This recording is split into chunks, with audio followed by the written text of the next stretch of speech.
Vamos falar sobre o jogo Flamengo e Botafogo. Mauro César Pereira. Flamengo perde por 3-2, perdeu chances de gol sim. Agora, um questionamento que eu faço e quero saber se você concorda ou não, o principal é tirar o Ayrton Lucas da posição dele. Eu achei ali um erro gravíssimo, acho que o Sampaoli, muita gente diz, o Pirata é contra o Sampaoli. Não, eu era a favor do Jorge Jesus. Para mim, o Jorge Jesus era a principal opção. Não acho o Sampaoli uma má escolha, pelo contrário, acho um bom treinador. Agora, para mim, ontem, ele errou muito em tirar da posição de origem o principal jogador do Flamengo hoje, que eu acho o Ayrton Lucas. Eu acho que vem jogando muita bola. Ele nem ia jogar. E tinha o Everton Ribeiro. Ele nem ia jogar, ele não estava nem escalado. Se não fosse o Gerson. Ele só entrou porque o Gerson se machucou. E tinha... Não, sim. Antes de você me perguntar, eu vou te propor um desafio. Tinha o Everton Ribeiro no banco. Vou te propor... Ele não podia jogar os 90 minutos. Mas ele... aí joga de começo, mano. Ele não podia jogar 90 minutos. Ele falou na saída que talvez nem jogasse. Vamos trabalhar com a informação correta. É importante a informação correta. Vamos trabalhar com a Hoje, mais do que nunca, a informação correta é importante. Jogou, vamos lá, ele vamos lá. Jogar. Então, vamos Se lá. ele jogou, ele podia jogar. Eu tô trabalhando com a informação correta. Ninguém aqui tá inventando nada. Não falei que você tá Se ele jogou, ele podia jogar. Vamos trabalhar com a informação correta. Ayrton Lucas não ia jogar, não estava escalado. A escalação saiu sem ele, porque ele jogou todos os últimos 9 jogos. Ele ia ficar de fora. O Everton Ribeiro, ninguém entendeu também por que ele não começou jogando na ausência do Gerson. Na saída de campo, ele deu entrevista aos repórteres e falou que ele era dúvida para o jogo, que ele não tinha condições de 90 minutos, então ele ficou de fora até como uma opção para entrar durante o jogo, porque é óbvio que você entrar durante o jogo é diferente de você entrar no começo do jogo. Você pega o adversário mais cansado e tal, ainda mais jogador que era dúvida para o jogo. Agora, o desafio que ele propõe a você qualquer um é o seguinte: o Flamengo perdeu o jogo porque o Ayrton Lucas foi escalado nessa função? Esse foi um erro, óbvio erro. Como foi o erro do Jorge Jesus colocar o Rafinha no meio campo lá contra o Emelec naquela derrota lá no Equador. Não. Ele errou, ponto. O Ayrton Lucas não rendeu. Ele tentou manter a estrutura do time, emulando o Gerson com o Ayrton Lucas, fazendo a função. Foi uma decisão de última hora, que a contusão do Gerson foi no aquecimento. Então ele teve que pensar rápido e não teve uma boa solução. Isso aí, para mim, é ponto passivo. Mas não foi por isso, me parece, que o Flamengo perdeu o jogo. O Flamengo finalizou ontem 24 vezes, Botafogo 12. O número do SofaScore. O Flamengo finalizou no alvo 13 vezes, o Botafogo 3. Não, Botafogo 6. Grandes chances criadas, o Flamengo teve 8, o Botafogo teve 3. Converteu todas. O Gabigol perdeu gols absurdos, o Pedro perdeu gol absurdo, todo mundo perdeu gol. Então, além dos erros defensivos... O gol do Pedro foi mais absurdo que o do Gabigol. Sozinho. A sorte do Pedro ali... Mas teve um do Gabigol, o primeiro... É que na sequência sai o escanteio, que arrumou foi o Bruno Henrique e sai o gol do Léo Pedreira. Também é uma falha grave da defesa do Botafogo. O Léo Pedreira cabeça sozinho. O primeiro gol é um pênalti inexistente. Se vocês olharem com atenção ali, é muito claro que o Vitor Sá se joga antes do contato, mas joga muito antes. Até eu pus um vídeo no meu Twitter lá, é muito claro. Eu acho que ali a Edna foi muito mal, porque ela não olhou o VAR. Se ela olha o VAR, ela ia ver que o cara se jogou antes. Na hora ali, na velocidade normal, o pênalti. O pênalti eu também não achei. Não aconteceu. Mas para mim, é muito claro que não aconteceu. Como a expulsão do Thiago Maia deveria ter acontecido, como o Rafael tinha que levar um vermelho direto.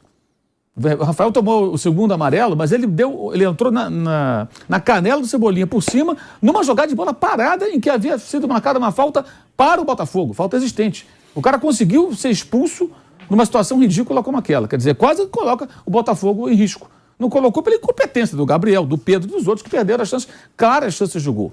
Então, assim, o São Paulo ele cometeu erros, mas o problema maior não foi o São Paulo, na minha visão. São os problemas de sempre. E ele achei bom que ele, depois do jogo, ele falou a falta de concentração. Terceiro gol que o Flamengo toma em jogadas que nascem de um lateral. A jogada do Tietchan foi uma vergonha, passou no meio do Flamengo ali. O Tietchan passou no meio de 3 jogadores. 3 jogadores. Não é que a defesa estava desprotegida. 4. Estava desprotegida. 4 jogadores. Não é que a defesa estava desprotegida. Não, o cara passou no meio de vários jogadores. Isso não é culpa do técnico. Ele fala assim, rapaziada, vocês fiquem aqui e deixa o cara passar no meio do... Não é isso que ele pede. Então, se é falta de atenção, é descontração, é desconcentração, uma série de defeitos, né? Que são defeitos que vêm de muito tempo. O São Paulo ontem completou 11 dias no cargo, 4 jogos.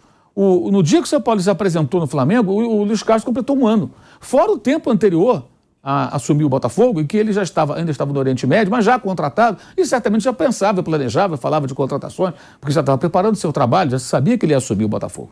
Então, um técnico conhece o elenco, sabe o que pode fazer com os jogadores. O São Paulo está tateando ainda. Quando ele vê o Arthur Vidal, eu acho que a partir de agora, o Arthur Vidal e o Marinho, já deu para perceber que ele não pode contar em certos cenários. Agora, ele vê o Vidal e fala, cara, o Vidal já me ajudou muito. Vou contar com ele. Bota 1, 2, 3 jogos, aí ele vai chegar. Não dá mais. O Marinho... Ele está insistindo muito no Vidal, o Marinho ontem, acho que definitivamente não dá.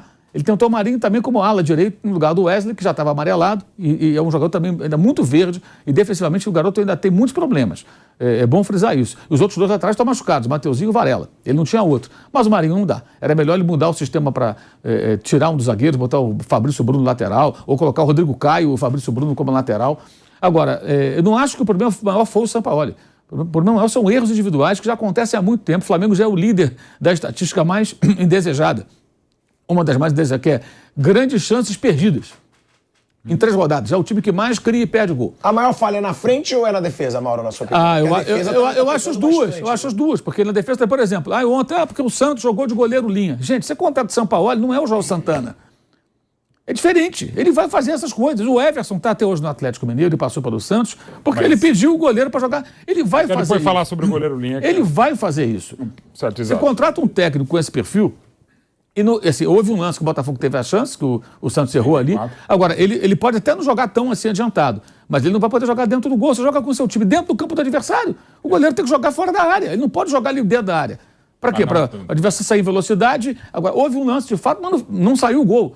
Saiu dos gols de quê? Falha grave do segundo gol na cabeçada. O Danilo cabeceou sozinho. O gol da jogada do Tietchan, o gol do Tiquinho, é uma vergonha. Era Vidal, Thiago Maia, Cebolinha e mais um. Ele passa no meio dos 4. Ele passou no meio de 4. Assim, né? E não é que ele sai. Léo Pereira. Léo Pereira. E passa com enorme facilidade. Aí pega a defesa toda desarmada. Léo faz até assim, ó. Agora, vai lá e faz. Assim, acho que de novo o Flamengo, a torcida, boa parte, cai no erro de apontar para o técnico, apontar para os jogadores. O Gabigol não vai sair do time? Ele tem que sair do time, então. Vai treinar, se recondicionar. Está bem fisicamente? Eu não sei se está bem fisicamente. Não tenho condições de falar sobre isso. Não tenho aqui os números, não falei com ninguém da preparação. Se estiver bem fisicamente, então está mal tecnicamente. Se estiver mal fisicamente, está mal física e tecnicamente. Então que pare, que treine, que se recupere. Não pode... Sabe quantos jogos o Gabigol não faz um gol com bola rolando? 15 jogos. 15 jogos. Fez 2 gols de pênalti com o Coritiba e com o Maringá. 2 gols de pênalti. E todos os jogos ele teve chance. Aí teve aquela conversa, que não se sabe se é uma brincadeira ou se é sério, para Arrascaeta, postagem. Só você me enxerga? O Everton Ribeiro achou com menos de 1 minuto do segundo tempo, a bola caiu na perna esquerda, na perna boa ele perdeu. Depois achou de novo na direita, ele perdeu de novo. Ou seja, qual é o problema? Então, assim, ninguém está discutindo aqui, eu não estou, a qualidade do Gabriel, o histórico dele no Flamengo, nada disso. Ele é ídolo do clube e tal, mas a fase é péssima como atacante. Ele até consegue fazer algumas boas jogadas. Mas eu acho que ele joga bem, ele não faz exato, gol. Mas ele tem que fazer gol, ele é atacante. Mesmo que ele vire só Gabi, que tire o gol do nome, como ele já fez na camisa, não adianta, ele tem que aproveitar as chances, ele não pode sair na cara do gol e perder os gols. Ontem, ele quase inviabilizou a reação. Porque se sai um gol ali com 1 minuto, e depois com a expulsão daí responsável, do ato responsável do Rafael, é outro cenário. De repente vira o jogo. Então ele perdeu gols absurdos, o Pedro também perdeu, o Pedro também aceitando muita marcação. 2 jogos com o Inter, e esse que o Pedro joga mal, que ele fica marcado, ele não busca espaço, ele não consegue sair da área, ele não demonstra mobilidade, é uma coisa que tem que ser questionada, ele tem que aprimorar um pouco esse fundamento. E agora as trocas foram ruins, a saída do Cebolinha achei errado, o Cebolinha não estava mal, é um jogador que estava levando perigo, especialmente quando o Di Plácido foi trabalhar ali na saída do Rafael. Ele já tinha dado trabalho para o Rafael, era um duelo desde o começo do jogo, ele começou a criar jogadas, chutou uma bola perigosa, ele tirou o Cebolinha, apostar no Marinho acho que não dá, Marinho não era titular absoluto com ele do Santos, foi com o Cuca que ele virou titular, mas ele pode até imaginar, o Marinho me entregava isso aqui, em 2019, não entrega mais. O time é diferente, a proposta é outra, então está na hora, depois de 4 jogos, dele perceber que antes do Marinho, ele tem o Matheus França, por exemplo, como opção, para jogar ali pelo lado, para fazer várias funções, inclusive. Então acho que o São Paulo não foi nada bem, foi péssimo ontem. Mas a razão da derrota, acho que passa muito mais pelos jogadores. De novo pelos jogadores. Verdade. Um time que chuta 24 vezes e que tem 8 chances claras de gol. O Flamengo não cria. Criou 8 chances de gol, claríssimas. Muito enquanto o líder do campeonato 100% com o Botafogo. E perdeu a chance. Mas é isso que eu falo. A gente viu, né? O Everton Ribeiro entrou muito bem no jogo. A primeira bola... E a gente sabe, ele não estava na melhor fase no começo da temporada. Agora, será repara que Everton... ele quando entra, ele entra melhor. Quanto Volta Redonda, porque ele ficou parado, foi o último jogo que o Gabigol fez gol de bola rolando, perdeu um pênalti e fez 2 gols. 75 dias sem marcar com bola rolando. Então, ele tem entrado melhor durante os jogos do Everton Ribeiro. Pelo menos tem sido assim. Quando ele começa mal. Quando ele entra no jogo, às vezes ele entra bem. Talvez ele possa ser um jogador para ser uma opção. Para esse momento, sim. Para esses momentos do jogo. Não tem problema nenhum nisso, nenhum pecado. A gente vai se adaptando às circunstâncias. Ele mesmo falou ontem que não dá para jogar. Não dá para jogar o tempo ele falou. E contra o time que é 100% que é o Botafogo. Agora, os jogadores do Flamengo têm que ser mais questionados. Não adianta só questionar o técnico. Entra um, sai outro. Ah, o técnico é ruim, o outro é ruim. Tem gente que fala que o Paulo Souza foi o pior da história do Flamengo. O Vitor Pereira não sabe nada. É uma postura até arrogante. Quer dizer, não é que o cara não sabe nada, o cara faz um trabalho ruim. Mas em grande parte por conta dos jogadores. E os jogadores são sempre inocentados. Flamengo e Corinthians são muito parecidos nisso aí. Aí sai o Lázaro, o Cuca não fica por outras razões, agora não serve não sei quem. E os jogadores? Não tem nenhuma responsabilidade, nunca tem responsabilidade. Eles são sempre colocados como se fossem apenas ali bonecos. Não é assim. E ontem, de novo, né, os erros defensivos, os gols desperdiçados, as chances claras perdidas. E eu elogio o Tiquinho, que é um ótimo atacante, foi a melhor contratação do Botafogo. O Botafogo fez uma contratação midiática, foi o Patrick de Paula, assim que começou a era SAF, né? Não adiantou. Mas o Tiquinho Soares foi uma sacada muito boa, atacante experiente, futebol europeu, 32 anos, é forte, sabe, gera jogos, finaliza bem, dá trabalho aos zagueiros adversários. Sai da área, não é fica só na área, não. Sai da área, essa é uma bela observação do mercado, jogador que ninguém falava aqui, e que o Botafogo foi lá e pensou num bom momento, e o jogador que vai dar um bom retorno técnico ao time do Botafogo. Agora, sobre essa situação que o Mauro citou, né, do Gabigol. Porque o Gabigol, ele não marca gol com bola rolando há 15 jogos. São 75 dias, desde o jogo contra o Volta Redonda pelo Campeonato Carioca. Ou seja, 2 meses e meio sem marcar gols com bola rolando.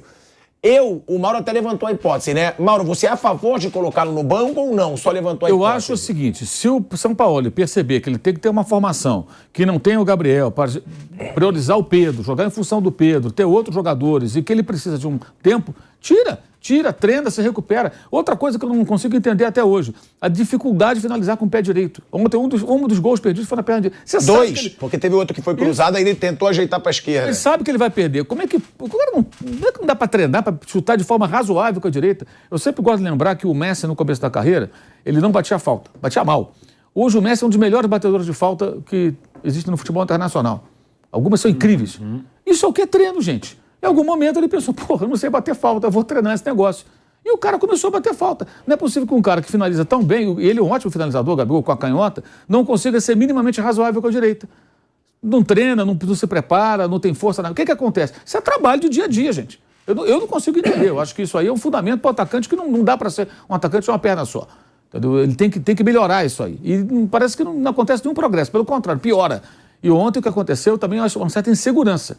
O gol que ele perde logo no começo do segundo tempo... Ele estava jogando bem até o gol que ele perdeu. Exato. Ele está jogando bem como um armador, gerando o jogo, dando ótimos passes, sem dúvida alguma. Mas na hora de ser o Gabigol, ele não consegue resolver nada, ele não consegue fazer os gols. Isso é muito grave, porque está custando caro. Está custando muito caro, pelos erros dele e de outros também, né? Então acho que ontem ficou mais um jogo que talvez o São Paulo tenha que analisar com a situação dele. O Flamengo venceu um jogo do Fluminense no Carioca, um dos melhores jogos do Flamengo do ano com o Vitor Pereira, com ele no banco. Por isso que eu digo, talvez seja uma hora de dar um tempo. Talvez seja até melhor para ele. Não adianta insistir no erro. Não estou defendendo a barração, estou dizendo que a barração ela tem que ser, a barração pelo menos momentânea, ela tem que ser no mínimo estudada. Mas precisa de uma entrega maior também do Pedro, Cebolinha, do resto, para ele fazer isso. Exato. Agora o Bruno Henrique voltando aí, Maldo, também, né? Tem o Bruno Henrique voltando. O Bruno Henrique, já até que o Bruno Henrique foi bem nas circunstâncias, jogador que não jogava há tanto tempo. Agora, o Matheus França foi o cara que mais entregou nesse sentido. Agressividade, marcação forte lá em cima, finaliza. Olha, ele jogou bem contra o Fluminense, ele sofreu pênalti contra o Vasco, depois quase fez um gol em poucos minutos. Quando entrou no lugar da Arrascaeta, a torcida até xingou lá o Vitor Pereira, a Arrasca estava até machucado. E esse jogador, ele é o primeiro da fila, gente. Isso o São Paulo tem que perceber. Aí é erro do técnico. Não é possível que ele não perceba que antes do Marinho tem o Matheus França. E até o Matheus Gonçalves. Acho que seria mais interessante que o Marinho. O Marinho não tem condição. O Marinho já deu, né? O Marinho já deu. Ele teve muita chance. Ele ainda não deu no Flamengo. Mas ele não é jogador pro Flamengo. Por que contratar o Marinho? Por quê? O pai dele é muito flamenguista. Então, porque o pai é flamenguista. Que legal, então. O Marinho era um negro, mas não jogou bem no Santos. Agora não rendeu no Flamengo. Ele só jogou bem no Santos, um período. E mais nada, antes ele não tinha história no futebol. A coisa mais destacada do Marinho foi aquela vez que ele falou um palavrão. Sim, ele era um meme que virou um ótimo jogador no Santos, mas... E mais nada. Como é que um jogador desse nível vai pro Flamengo? Ele tá jogando no Flamengo que ele joga. É a bola que ele tem.